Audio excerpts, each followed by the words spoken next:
Fire Emblem Heroes has been around for 8 years, and each year was met with a Choose Your Legends, a popularity vote the community could either rally around or argue about depending on who won. To give a brief overview, leading up to the anniversary of Fire Emblem Heroes, Intelligence System holds a week-long voting event where 4 of the most popular men and women will receive ults later down the year. Players also get the option of choosing a character that they can get for free from the banner. Today, I wanted to discuss the history of Choose Your Legends, as I find it's actually a pretty interesting time in the community every time it rolls around. Some things to note: I won't be discussing any future skills or what pleasants these units will later receive.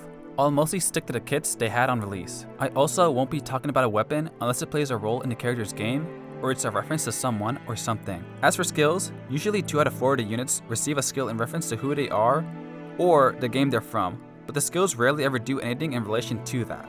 Plus, skills progressively get more and more complicated throughout Faye's life cycle, and quite frankly, I don't know what a lot of them do anymore. You are one skill! What are we doing? Now, I am willing to make a follow-up video discussing the updates these units have received since their release, if this video does well. With all that being said, let's begin with Choose Your Legends 1. The year is 2017. Nintendo released a 20-minute direct showcasing 4 upcoming Fire Emblem titles, one of which was Fire Emblem Heroes. Along with this announcement came the first ever Choose Your Legends. Echoes was also shown off, along with a new Fire Emblem Warriors game and 3 Houses, which at the time was under a working title. This was all before Fire Emblem was really considered a big staple series for Nintendo. The most recognized games Intelligence Systems had were Fire Emblem the Blazing Blade, or otherwise known as Fire Emblem, which was the first Fire Emblem game to be sold outside Japan, Awakening, the title that had essentially saved the series, and Fates, which released in Japan back in 2015, or in 2016 for everyone else. Outside of these 3 games, all most people outside the fanbase really knew about it were the characters that had made it into Smash Bros. With all the added context, the results really make a lot of sense for the time period. Back when Fire Emblem was still relatively niche, Ike, who has always been an extremely popular character in and outside the fandom, both because of Smash Bros. And because both Fire Emblem games he's from are heavily regarded as some of the best games in the series. While yes, both Path of Radiance and Radiant Dawn didn't make much in sales, the duology still had a very dedicated following, along with an amazing story that's actually pretty ahead of its time, along with Ike's intro cutscene and Brawl being pretty stellar. So it's no surprise at all that Ike won first place for Choose Your Legends. Our second place winner in the men's division is Roy. His game never released outside of Japan, but he was included in the Smash Bros. Roster, hence where a lot of his popularity outside of Japan came from. Though as a Roy fan, this does hurt to admit. His game, The Binding Blade, takes place after Blazing Sword, however it was released before it, making Blazing Sword a prequel. This leads us to our next winner, Lynn. Her game is actually the first Fire Emblem game to be launched outside of Japan, so it was many people's first experiences with the game. She's also the first lord you play as in the Blazing Blade. She was a lot of people's first fictional crush, along with our next winner, Lucina. Lucina comes from a title that had essentially saved as a franchise, Fire Emblem Awakening. It was my first game too, fun fact. But I never had a fictional crush on her like a lot of guys my age did. No, my heart was stolen by my glorious, humble, rich, handsome, did I say humble? Athletic, 6'7" king, Lon Ku. But back to Lucina. Unlike our other winners, she's actually not the main Lord of Awakening, though she still plays a very important role in the story. These 4 winners will receive pretty creative ults. Ike, wearing his father's outfit and wielding his axe, along with Roy, who would get the same treatment, even power creeping his own dad, though even back then, Eliwood wasn't a good unit. Lynn would be sporting Sakai attire, wielding Mulligar, one of the 8 legendary weapons. The bow's original wielder would go on to found Sakai, Lynn's homeland. Both Mulligar and Durandal, along with 6 other legendary weapons, have the power to destroy the world, so in lore, they're always sealed off. Brave Lynn in particular would go on to run the meta for a good while. And last we have Lucina in her Great Lord attire from Awakening. While personally, I'm not a big fan of promoted classes being used for Choose Your Legends, as we'll get into later, this being the first and only one to do so for this Choose Your Legends was pretty forgivable. Her lance was actually a new addition and completely original. It would later go on to be refined and used by her father, Chrom, in a later Choose Your Legends. All in all, a fantastic start to Choose Your Legends history. Now, on to the next one. Choose Your Legends 2 was done in early 2018. By this point, Faye was gaining traction and becoming more popular, not even a full year after Fire Emblem Echoes Shadows of Valentia had released, so it makes sense that Silica won first place. What was surprising was Veronica winning. The first Faye OC to win. By this point in Faye's story, she did have some interesting plot points, which a lot of people were fans of. Her brave version is based off a future, more kind version of herself, looking for her older brother. I believe this was long before IS had the idea to expand on her character, as we wouldn't get a story focused around her again until Book 6, 3 years later. A staff user, she seems more refined and kinder than her younger, sometimes ally, sometimes antagonist version we see in Fae lore. But circling back to Celica, her brave outfit is based off her original design from Gaiden, wielding the royal sword, Alm's first personal weapon in Echoes. She also gets the skill Double Line, which works very similarly to its Echoes counterpart. A super fun ult tying her back to her original game's roots, while also referencing Alm a little. Next up we have Hector, sporting his older brother's attire. This ult could actually be what Hector looks like after the events of FE7, as his brother sadly passes away from sickness during the game's story, leaving Hector to become the new Marquess of Ulstia. Instead of Armads, he wields Maltet, another one of the 8 legends. While it's likely not canon that Hector uses this lance in his future, due to all 8 legends being resealed for the safety of the world by the end of the game, it's still fun to think that he does wear his brother's attire to honor him once he becomes Marquess. Following in the footsteps of his fellow winners, Ephraim wears his father's armor as well. Instead of his usual lance, he wields Gram, a sacred relic of the Kingdom of Grotto, the antagonistic kingdom in Sacred Stones. Much of his design could be explained the same way as Hector's, wanting to honor his father's memory. Gram itself could be a reference to the bond Ephraim and Leon had before he was taken over by the Demon King. Much like last year, this year's Choose Your Legends was well regarded and praised for its creativity. It felt like it was practically impossible to get tired of Choose Your Legends and the reference each character had built into their ults. Now it's time to discuss Choose Your Legends 3. Alright, a little off script. I actually have a pretty reliable memory on this one in specific because of how up in flames everyone, including me, was getting because of one of the winners. But first, we gotta give some background context as to why people were getting really mad about this one in specific. Leading up to Choose Your Legends 3, the community had grown very tired of Fates consistently getting ults of any kind, mainly because it was just the royal families getting anything, leaving characters from not only its own game, but the franchise as a whole, to be left out completely. Mainly, anytime a new Fates banner came around, it was usually just another seasonal variant of the royal family, with one notable character in each banner, that being Camilla. Now, the character Camilla had been a victim of those dumb dot jokes from 2017 and 2018, and she was also heavily favored by IS, so the community view on her was pretty divisive. Some fans felt she was heavily favored by the devs, even by Fate's royalty standards, with roughly 3 ults within the span of 6 months, so a lot of people, even some of her own fans, were starting to get tired of it. So when CYL 3 inevitably came around, the devs decided to release interim results, something they did in the previous year as well. And what people saw caused a massive shitstorm. Not only was Camilla in the lead, she was number 1 on the women's side of CYL. This caused people to try and desperately rally around the next 2 candidates, Erica and Micaiah. However, the reverse also happened. Camilla fans understandably rallied around her as they wanted her to win, while some others also did so because they thought it'd be funny. And looking back, it was. So finally, once the voting had ended, the winners were Alm, Eliwood, Camilla, and Micaiah. Erica fans weren't able to get enough votes, while Micaiah fans were able to steal Camilla's spot in number 1, placing her in 2nd place. This was the most dramatic CYL had ever gotten. Hell, I was even guilty of being a part of this shit show. I remember even pretending there were only 3 winners for Choose Your Legends out of spite. Camilla won pretty much by a landslide. Her ult is based off King Garen's attire. Now, I didn't mention this with Veronica, but both her and Camilla don't really have any references in their staffs. Much like Veronica, it seems his ult is simply a what-if scenario, as Camilla never does become Queen of Nor. In 2 out of 3 routes, her older brother Xander becomes king, while in Birthright, she allows Leo to take the throne instead. I would say this brave ult lines up perfectly with her character, as in her ending, she gives up royalty entirely, only wanting to care for her family. Despite all the drama this CYL had caused, her ult was actually pretty good. And the devs even listened to the fanbase and started focusing on other Fates characters outside the royal family when it came to ults. The other 3 winners were relatively celebrated. Behind the scenes, Eliwood fans have started to rally heavily towards voting for him, and as a result, he beat Marth for the 2nd place spot. His design seems entirely new, along with a new lance, referencing the Nina's Grace item, which can grant defensive buffs to whoever Ninian or Niles dance/sing to in FE7. Next up we have Micaiah, who is wearing her promoted class, along with Yune's spirit following closely behind her. Now, like I said earlier, I'm not a big fan of CYL simply using a character's promoted class, as it feels not only uncreative, but also somewhat lazy, but since she was the only one in this CYL to do so, it's pretty forgivable. Her weapon of choice is Light of Dawn. The name alone is a reference to both her debuted game, Radiant Dawn, and the Dawn Brigade, the rebel army she was leading at the start of the game's events. I think it's pretty cool that they brought back Yune's spirit form, and even brought back the artist who worked on Radiant Dawn for her. Quick side tangent, this also happens with Brave Ike, along with many other Choose Your Legends winners, getting art drawn for them by their debut game's original artist, which is something really great to see and really shows just how much the devs care about honoring their winners. Our final CYL winner is Alm. He placed 1st place, much like his future wife Celica.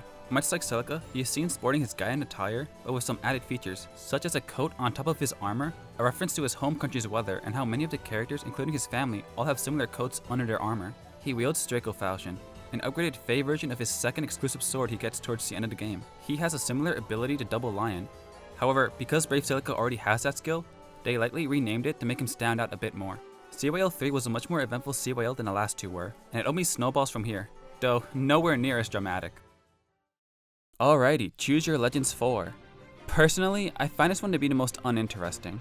So for context, the summer of 2019 saw the long-awaited release of Fire Emblem 3 Houses, so it was still fresh in the minds of many Fae veterans when Choose Your Legends 4 finally rolled around.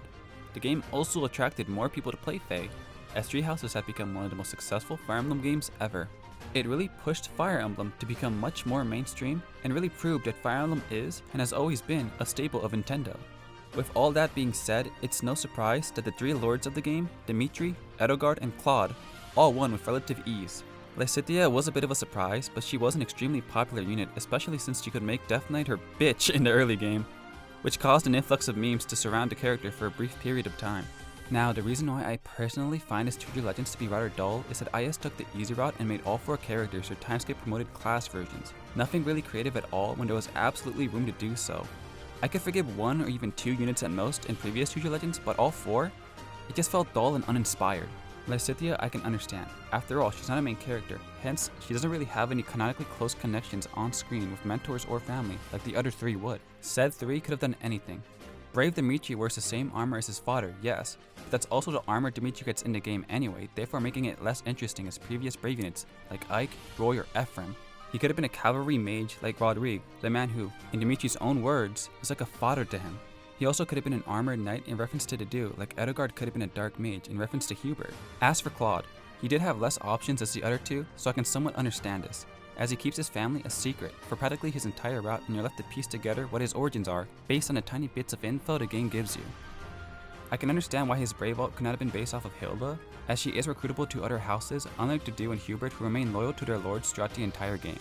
Fact remains that this was one of the most dullest Choose Your Legends so far, at least in my opinion. Not to mention that Erica and Marth fans felt robbed as they had come close to winning last year. Hell, Marth's votes counted separately for CYLs prior to that, so his fans understandably felt snuffed here. Thankfully, Erica and Marth fans would finally get their wish granted in Choose Your Legends 5. One last interesting thing that did happen this year was that someone admitted to botting Faye's votes. The character they used to prove this? George, an NPC that sells you items in Path of Radiance and Radiant Dawn. He scored a 27th place in the voting, something IS would have to deal with in later CYLs by making it so that you could only vote if you had a Nintendo account linked to the Choose Your Legends website. Choose Your Legends 5 was still largely riding the 3 Houses hype train, but it was nowhere near as much. It wasn't without its own issues, however.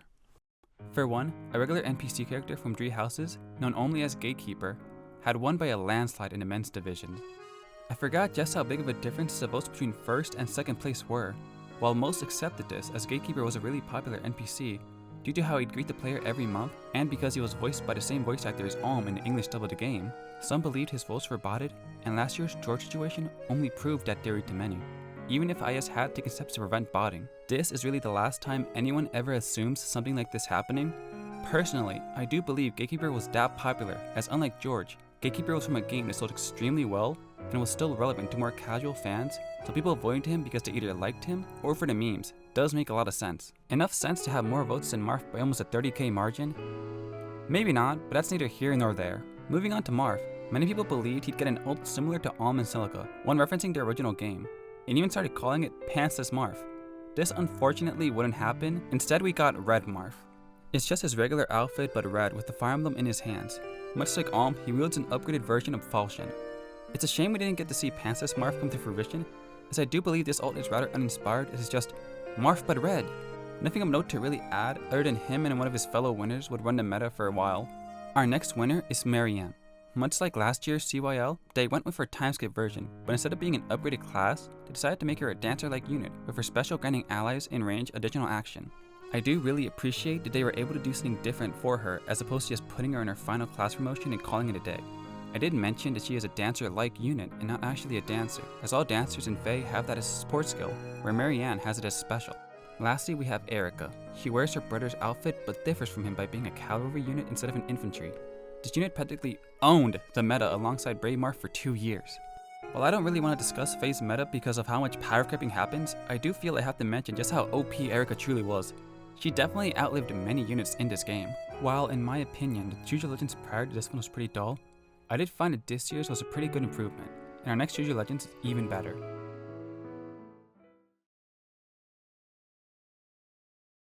CYO 6 brought 2 characters long-awaited ults, those being Chrom and Sylph. Tiki would also win to my surprise. I had always set aside at least one vote for her in previous Choose Your Legends, so I was happy to see her win. Female Byleth winning wasn't surprising as she was pretty popular and has always placed relatively high in past Choose Your Legends. Here we go back to CYO's roots with Sylph. He wears his father Sigurd's attire. While personally, I would have loved to see Sylph more in touch with his mother's side, as unfortunately they don't get to have that much time in FE4 because she gets kidnapped, it's still a very nice ult. Chrom, just like his daughter all the way back in CYO 1, is a promoted lance unit with the added bonus of being a cavalry unit. He's the only unit this CYO that is in a promoted outfit, so I don't mind it at all.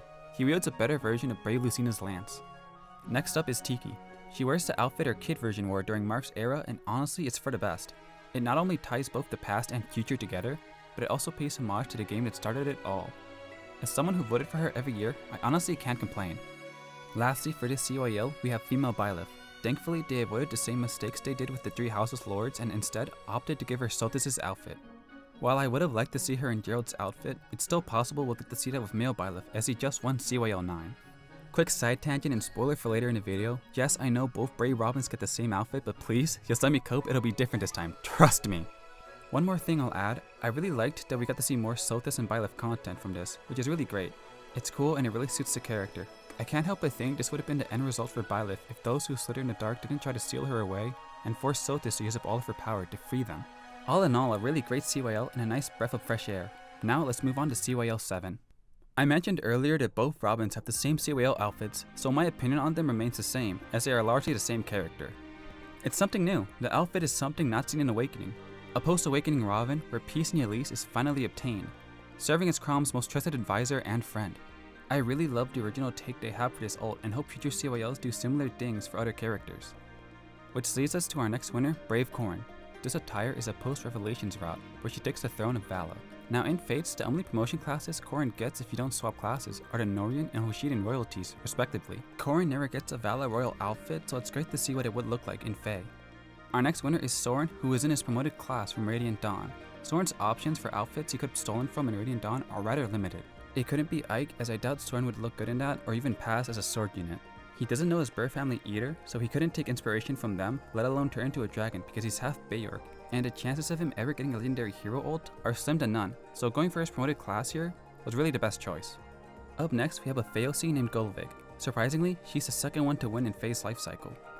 Unfortunately, that's where all the positives end. She won when about 1 to 2 chapters of her book released, so the devs pretty much had to play it on the safe side and keep everything about her a secret or risk bullying the book's final chapters as she would have released shortly around the end of her book. It didn't help either that she was pretty much doomed from the start to get power crept by her regular version once that one inevitably released. Her outfit is the same as her base with minor differences. There just isn't much to discuss here other than a lot of people were both shocked and upset she had won, as she had extremely little story relevance at the time of her CYL. Choose Your Legends 8. This one's going to be the shortest segment as there really isn't much to say here. Female Robin won and is a carbon copy of her male counterpart who won last year. My opinion on this one is the same as her male counterpart. Felix and Bernadetta are just their timeskip promoted classes. Bernadetta I can understand, but for Felix he had several options, one of which being his own father. While yes, Felix acts like he hates his father, their relationship is much more complicated than that as Felix does show remorse and or anger upon hearing his father died depending on which route you're playing, along with unused voice lines of him becoming an enemy and wanting revenge in Azure Moon. So, the old man's dead. Yes. I'll cut you down. Prepare yourself, you damn boar! Very well. Come at me, Felix. But like I said prior, as both units aren't main characters and are optional, it's easy to see why Fae devs just made them their promoted versions, seeing as neither is likely to get a legendary ult. On the bright side, Bernadetta gets her house weapon, and we get to see Livin Sword with Felix. Though, no Aegis Shield as a personal skill, which is a missed opportunity in my opinion. Our final winner for Choose Your Legends 8 is Alphonse. Long overdue in all honesty. He's the main character of Faye's ongoing narrative and has several feats that are hilarious to compare with other lords in the series. Following the trend, he wears his now dead father's attire and wields his same weapon. Side tangent, his father gives off so many death whistles. We all knew he was gonna die. I mean, come on. We finally get to see Askar's siblings' parents, and they're introduced in the book where they have to fight death? I would have been more shocked if he lived. Regardless, this version is honestly what Alphonse should soon look like when he becomes king. His mother lives by being irrelevant just like Ninja from book 2, so she currently rules over Askar. Time to celebrate! Fuck you say to me, you little shit! Let's hope for a good year. Alphonse has long deserved his ult, and it's something I really want to see be a story focus for him in a later storybook. That mostly wraps up CYL. As of the making of this video, we know who won CYL 9, the designs have yet to be shown, and it mostly flew under the radar. Other than that, CYL votes have been progressively dropping in the last few years. Whether it's paragraphing ruining interest in the game, or people's favorites already getting voted in, it's hard to tell for sure. With all that being said, what's your opinion on CYL? Did I get anything here wrong, or is there a favorite character you have that you're upset hasn't won yet? Either way, let me know in the comments and have a great day.